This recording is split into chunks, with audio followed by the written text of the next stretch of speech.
नमो भगवते वासुदेवाय। श्री राधा कृष्णाभ्यम नमः। भगवती स्वरूपा माता लक्ष्मी मैया की जय। कृष्ण अवतार विष्णु नारायण की जय। मित्रों, हम प्रारंभ कर चुके हैं श्रीमद् भगवद गीता महात्म्य चौथा अध्याय गोकर्णोपाख्यान। प्रारंभ सूत जी कहते हैं मुनीश्वर उस समय अपने भक्तों को अलौकिक भक्ति का प्रादुर्भाव दिखाते हुए भक्त वत्सल भगवान श्री अपने धाम को छोड़कर वहां पधारे। उनके गले में वनमाला शोभा पा रही थी। श्री अंग सजल जलधर की समान श्याम वर्ण था। उस पर मनोहर पीतांबर सुशोभित था। कटी प्रदेश करधनी की लड़ियों से सुसज्जित था। सिर पर मुकुट की लटक और कानों में कुंडल की झलक दिखाई दे रही थी। वे त्रिभंग ललित भाव से खड़े हुए चित्त को चुराए लेते थे। वक्षस्थल पर कौतुक मणि दमक रही थी। सारा श्री अंग हरिचंदन से चर्चित हो रहा था। उनकी रूप शोभा का क्या ही कहना। उनसे तो मानो करोड़ों कामदेव की रूप माधुरी छीन ली जा रही हो। वे परमानंद चित्त मूर्ति मधुरतिम मधुर मुरलीधर ऐसे अनुपम छवि से अपने भक्तों के निर्मल चित्र में आविर्भूत हुए। भगवान के नित्य लोक निवासी लीला परिकर उद्धव आदि वहां पर गुप्त रूप से उस कथा को सुनने के लिए आए हुए थे। प्रभु के प्रकट होते ही चारों ओर से जय हो की ध्वनि होने लगी। उस समय भक्ति रस का अद्भुत प्रभाव हुआ। बार बार अबीर गुलाल पुष्पों की वर्षा शंख ध्वनि होने लगी। उस सभा में लोग बैठे थे। उन्हें अपने देह गेह और आत्मा की कोई सुधि न रही। उनकी ऐसी तन्मयता देख नारद जी कहने लगे, मुनीश्वर, आज सप्ताह श्रवण की मैंने ये बड़ी अलौकिक महिमा देखी।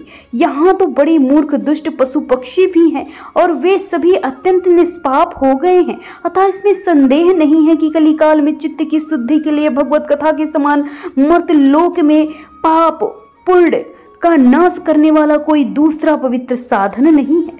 मुनिवर, आप लोग बड़े कृपालु हैं। अपने संसार के कल्याण का विचार करके इस बिल्कुल निराले मार्ग को निकाला है। आप कृपा करके ये भी बतलाइए कि कथारूप सप्ताह यज्ञ के द्वारा संसार के कौन कौन लोग पवित्र हो जाते हैं। सनकादि ने कहा, जो लोग सदा तरह तरह के पाप किया करते हैं, निरंतर दुराचार में तत्पर रहते हैं, उल्टे मार्ग चलते हैं, क्रोधाग्नि में जलते रहते हैं, कुटिल और काम परायण होते हैं, वे सभी इस कलयुग में सप्ताह यज्ञ से पवित्र हो जाते हैं। सत्य से च्युत माता पिता की निंदा करने वाले, तृष्णा के मारे व्याकुल, अधर्म से रहित दंभी, दूसरों की उन्नति देखकर कुढ़ने वाले, दूसरों के दुख देने वाले, वे सभी कलयुग में सप्ताह श्रवण से पवित्र हो जाते हैं। जो मधुरापान, ब्रह्म हत्या, सुवर्ण की चोरी, गुरु स्त्री गमन और विश्वासघात, ये 5 महापाप करने वाले, छल, दम परायण, क्रूर, पिशाचों के समान निर्दयी, ब्राह्मणों से अपने धन की पुष्टि करने वाले, व्यभिचारी, वे सभी कलयुग में सप्ताह श्रवण से पवित्र हो जाते हैं। जो दुष्ट आग्रह पूर्वक सर्वदा मन, वाणी और शरीर से पाप करते हैं, दूसरे के धन से पुष्ट होते हैं, मलिन मन और दुष्ट हृदय वाले, वे सभी कलयुग में सप्ताह यज्ञ से पवित्र हो जाते हैं। नारद जी, अब हम तुम्हें इस विषय में एक प्राचीन इतिहास सुनाते हैं। उससे सुनने से ही सारे पाप नष्ट हो जाएंगे। पूर्व काल में तुंगभद्रा नदी के तट पर अनुपम नगर बसा हुआ था। वहां सभी वर्णों के लोग अपने अपने धर्मों का आचरण करते हुए सत्य और सत्कर्म में तत्पर रहते थे। उस नगर में समस्त वेदों का विशेषज्ञ और स्रोत स्मार्त कर्मों में निपुण एक आत्मदेव नामक ब्राह्मण रहता था। वो साक्षात दूसरे सूर्य के समान तेजस्वी, वह धनी होने पर भी भिक्षाजीवी था। उसकी प्यारी पत्नी धुंधली, कुलीन एवं सुंदरी होने पर भी सदा अपनी बात पर अड़ जाने वाली थी। उसे लोगों की बात करने में बड़ा सुख मिलता था। स्वभाव भी क्रूर था। प्रायः कुछ न कुछ बकवास कर ही देती थी। गृह कार्य में निपुण थी, कृपण थी, झगड़ालू भी थी। इस प्रकार ब्राह्मण दंपति प्रेम से अपने घर में रहते थे, विहार करते थे। उनके पास अर्थ और भोग विलास की सामग्री बहुत थी। घर द्वार भी सुंदर था, परंतु उससे उन्हें सुख नहीं मिला। जब अवस्था बहुत ढल गई तब उन्होंने संतान के लिए तरह तरह के पुण्य कर्म करने आरंभ की और वे दीन दुखियों को गौ, पृथ्वी, सुवर्ण आदि दान देने लगे। इस प्रकार धर्म मार्ग में उन्होंने अपना आधा धन समाप्त कर दिया। तो भी उन्हें पुत्र या पुत्री का किसी का भी सुख नहीं मिला। इसलिए अब वह ब्राह्मण बहुत चिंतातुर रहने लगे। एक दिन वो ब्राह्मण देवता बहुत दुखी होकर घर से निकलकर वन को चल दिए। दोपहर के समय उसे प्यास लगी, इसलिए वो तालाब पर आया। संतान के अभाव के दुख से उसने शरीर को बहुत सुखा दिया, इसलिए थोड़ा थक जाने के कारण जल पीकर वह वहीं बैठ गया।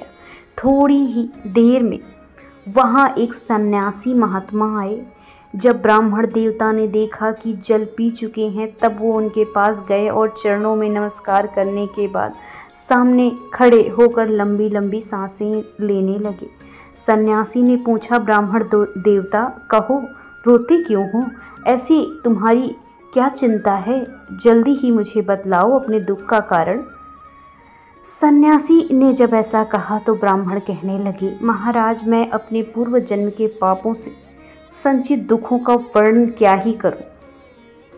अब मेरे पितर मेरे द्वारा दी हुई जलाग्नि जल को चिंता जनित सांसों से कुछ गर्म करके पीते होंगे। देवता और ब्राह्मण मेरा दिया हुआ प्रसन्न मन से स्वीकार नहीं करते। संतान के लिए मैं इतना दुखी हूँ कि मुझे पूरा संसार सूना सूना लगता है। मैं प्राण त्यागने के लिए यहाँ आया हूँ। संतानहीन जीवन को धिक्कार है, संतानहीन घर को धिक्कार है, संतानहीन धन को धिक्कार है, संतानहीन कुल को धिक्कार है। मैं जिस गाय को पालता हूँ वो भी बाँझ निकल जाती, जो पेड़ लगाता हूँ वो फलता फूलता नहीं, मेरे घर में फल आता है वो बहुत जल्दी सड़ जाता है। जब मैं ऐसा अभागा पुत्रहीन हूँ तब फिर इस जीवन का क्या ही अर्थ है। यूँ कहकर ब्राह्मण बहुत दुखी और व्याकुल होकर सन्यासी महात्मा के पास फूट फूट कर रोने लगा।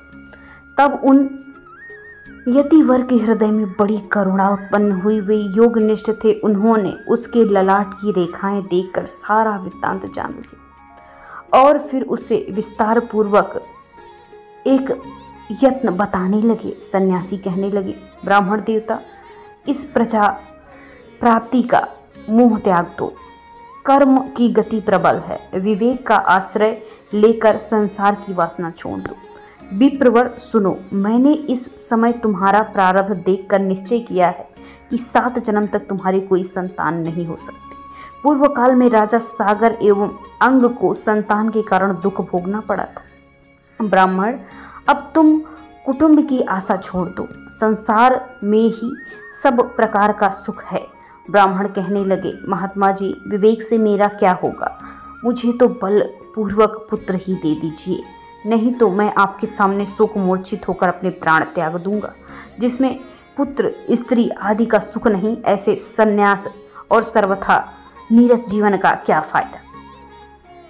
लोक में सरस तो पुत्र पौत्र आदि से भरा पूरा घर परिवार या गृहस्थाश्रम ही होना चाहिए। ब्राह्मण का ऐसा आग्रह देखकर तपोधन ने कहा, विधाता के लेख को मिटाने का हठ करने से राजा चित्रकेतु को बड़ा कष्ट उठाना पड़ा था। इसलिए दैव जिसके उद्योग को कुचल देता है, उस पुरुष के समान तुम्हें भी पुत्र के सुख की प्राप्ति नहीं है। तुमने तो बड़ा ही हठ पकड़ लिया है और अर्थों के रूप में तुम मेरे सामने उपस्थित हुए हो। ऐसी दशा में मैं तुम्हें क्या ही दूं? जब महात्मा जी ने देखा कि ये किसी भी तरह अपने आग्रह को छोड़ने को तैयार नहीं, तब उन्होंने उसे एक फल देकर कहा, इसे तुम अपनी पत्नी को खिला दो, इससे उसके एक पुत्र होगा। तुम्हारी स्त्री को 1 साल तक सत्य, शौच, दया, दान और एक समय एक ही अन्न खाने का नियम करना चाहिए। यदि वो ऐसा करेगी तो बालक बहुत शुद्ध स्वभाव वाला होगा। यूँ कहकर योगीराज चले गए और ब्राह्मण अपने घर लौट आए। वहां आकर उसने वो फल अपनी स्त्री के हाथ में दे दिया और स्वयं कहीं चला गया। उसकी स्त्री कुटिल स्वभाव की थी। वो रो रो कर अपनी सखी से कहने लगी, सखी मुझे बड़ी चिंता हो गई, मैं तो ये फल नहीं खाऊंगी। फल खाने से गर्भ रहेगा, गर्भ पेट बढ़ा देगा, फिर कुछ खाया पिया नहीं जाएगा, इससे मेरी शक्ति क्षीण हो जाएगी। तब बता घर का धंधा कैसे होगा? और दैववश यदि कहीं गांव में डाकुओं का आक्रमण हो गया तो गर्भिणी स्त्री भागेगी कैसे? यदि सुखदेव जी इस तरह के गर्भ में आ गए तो वो निकलेंगे कैसे? और कहाँ प्रसव के समय वो टेढ़ा हो गया तो मेरे प्राण ही निकल जाएंगे। यूं भी प्रसव के समय बड़ी भयंकर पीड़ा होती है, ऐसा मैंने सुना है। मैं सुकुमारी भला ये सब कैसे सह पाऊंगी? मैं जब दुर्बल पड़ जाऊंगी तब ननंद रानी आकर घर का सारा माल समेट कर चली जाएंगी और मुझसे तो सत्य शौच आदि नियमों का पालन होना भी बड़ा कठिन जान पड़ता है। जो स्त्री बच्चा जनती है उसे उस बच्चे के लालन पालन में बड़ा कष्ट होता है। मेरे विचार से वंध्या या विधवा स्त्रियां ही सुखी होती हैं। मन में ऐसे तरह तरह के कुतर्क उठने के बाद उसने वो फल नहीं खाया। और जब उसके पति ने पूछा फल खा लिया, तब उसने कहा हाँ खा लिया। एक दिन उसने अपनी बहन को अपने घर बुलाया, सारा वृत्तांत अपनी बहन को सुनाया और कहा कि मेरे मन में इसकी बड़ी चिंता है। मैं इसके दुख के कारण दिनों दिन दुबली होती जा रही हूँ। बहन मैं क्या करूँ? बहन ने कहा मेरे पेट में बच्चा है, प्रसव होने पर वो बालक मैं तुझे दे दूँगी। तब तक तू गर्भवती के समान घर में गुप्त रूप से सुख से रह। तू तेरे पति को कुछ धन दे देगी तो तुझे अपना बालक दे देंगे। हम ऐसे कुछ युक्ति करेंगे कि जिसमें सब लोग यही कहें कि इस बालक की मृत्यु 6 महीने में ही हो गई और मैं नित्य प्रति तेरे घर आकर उस बालक का पालन पोषण करती रहूंगी। तो इस समय इसकी जांच करने के लिए ये फल मुझे खिला दे या फिर गाय को दे दे। ब्राह्मणी ने स्त्री स्वभाव के कारण ज्यों ज्यों उसकी बहन ने कहा था वैसे वैसे किया। इसके पश्चात समय अनुसार जब वह स्त्री पुत्र को प्राप्त होती है, उसके पिता ने चुपचाप लाकर उसे धुंधली को पकड़ा दिया और उसने आत्मदेव को सूचना दे दी कि मेरे पुत्र बालक को सुखपूर्वक रखो। इस प्रकार आत्मदेव के पुत्र हुआ सुनकर लोगों को बड़ा आनंद हुआ। ब्राह्मण ने उसका जात कर्म संस्कार कराकर ब्राह्मणों को दान दिया और उसके द्वार पर गाना बजाना अनेक प्रकार के मांगलिक कृत्य होने लगे। धुंधली ने अपने पति से कहा मेरे स्तनों में दूध नहीं है, फिर गौ आदि किसी अन्य जीव के दूध से इस बालक को किस प्रकार पालूंगी? मेरी बहन के अभी बालक हुआ था, वो मर गया है, उसे बुलाकर अपने यहाँ रख लें तो इस बच्चे का पालन पोषण कर लेगी। तब पुत्री की रक्षा के लिए आत्मदेव ने वैसा ही किया जैसा माता धुंधली ने उस बालक के लिए किया और उसका नाम धुंधकारी रखा। इसके बाद 3 महीने बीतने पर उस गौ के भी एक मनुष्य आकार का बच्चा हुआ। वह सर्वांग सुंदर, दिव्य, निर्मल तथा स्वर्ण की कांति वाला था। उसे देखकर ब्राह्मण देवता को बड़ा आनंद हुआ और उसने स्वयं ही उसके सारे संस्कार किए। इस समाचार से सब लोगों को बड़ा आश्चर्य हुआ और वे लोग बालक को देखने के लिए आए तथा आपस में कहने लगे, देखो भाई, अब आत्मदेव का कैसा भाग्य उदय हुआ है। कैसे आश्चर्य की बात है कि गौ के भी दिव्य रूप बालक उत्पन्न हुआ। दैवयोग से इस गुप्त रहस्य को किसी को ना पता चला। आत्मदेव उस बालक के गौ के कान देखकर उसका नाम गोकर्ण रख देते हैं। कुछ दिन बीतने के बाद दोनों बालक युवावस्था में आते हैं। उनमें गोकर्ण बड़ा पंडित और ज्ञानी हुआ, किंतु धुंधकारी बड़ा दुष्ट निकला। स्नान, शौच आदि ब्राह्मणोचित आचरणों का उसमें नामो निशान नहीं था और खान पान का कोई परहेज नहीं। क्रोध उसमें बहुत बढ़ चढ़ के था। वो बुरी बुरी वस्तुओं का संग्रह करता था। मुर्दे के हाथ से छुआ हुआ अन्न भी खा लेता था। दूसरों के घर चोरी करना, द्वेष रखना उसका स्वभाव था। छिपे छुपे वह दूसरों के घरों में आग लगा देता था। दूसरों के बालकों को मारता था, उनके खिलौने छीन लेता था, खेलने के लिए गोद में लेता था, उन्हें कुएं में डाल देता था। हिंसा का उसने व्यसन सा करना शुरू कर दिया था। वो हर समय अस्त्र शस्त्र धारण किए रहता था और बेचारे अंधे और दीन दुखियों को भी तंग करता था। चांडाल से उसका विशेष प्रेम था। बस हाथ में फंदा लिए कुत्तों की टोली के साथ शिकार की टोह में घूमता रहता था। बेश्याओं के जाल में फंसकर उसने अपने पिता की सारी संपत्ति उड़ा दी। एक दिन माता पिता को मार पीट कर घर से बाहर बर्तन भांड सब उठा ले गए। इस प्रकार जब सारी संपत्ति स्वाहा हो गई तब उसका कृपण पिता फूट फूट कर रोने लगा और बोला, इससे तो अच्छा होता कि ये इसकी माँ बांझी होती। अच्छा को पुत्र और दुखदाई पैदा हुआ है। अब मैं कहाँ रहूँगा, कहाँ जाऊँगा? मेरे इस संकट को कौन हरेगा? मेरे ऊपर तो बड़ी विपत्ति आन पड़ी है। इस दुख के कारण अवश्य ही मुझे एक दिन प्राण छोड़ने पड़ेंगे। उसी समय परम ज्ञानी गोकर्ण जी वहां आए और उन्होंने अपने पिता को वैराग्य का उपदेश देते हुए समझाया। बोले, पिताजी, ये संसार असार है, यहाँ अत्यंत दुख है और मोह में डालने वाला बहुत ही ज़्यादा कारण भी मौजूद है। किसका पुत्र, किसका धन, स्नेहवश पुरुष रात दिन दीपक के समान जलते रहते हैं।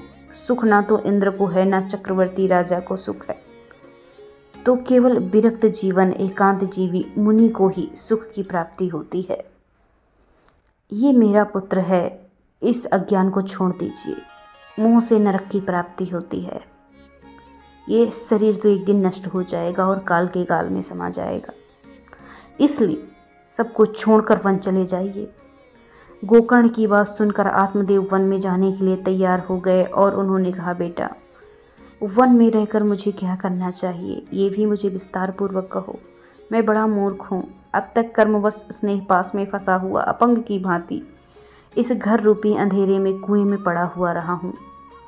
तुम बड़े दयालु हो, बड़े ज्ञानी हो, इससे कैसे मेरा उद्धार होगा? विस्तार पूर्वक बतलाओ पुत्र।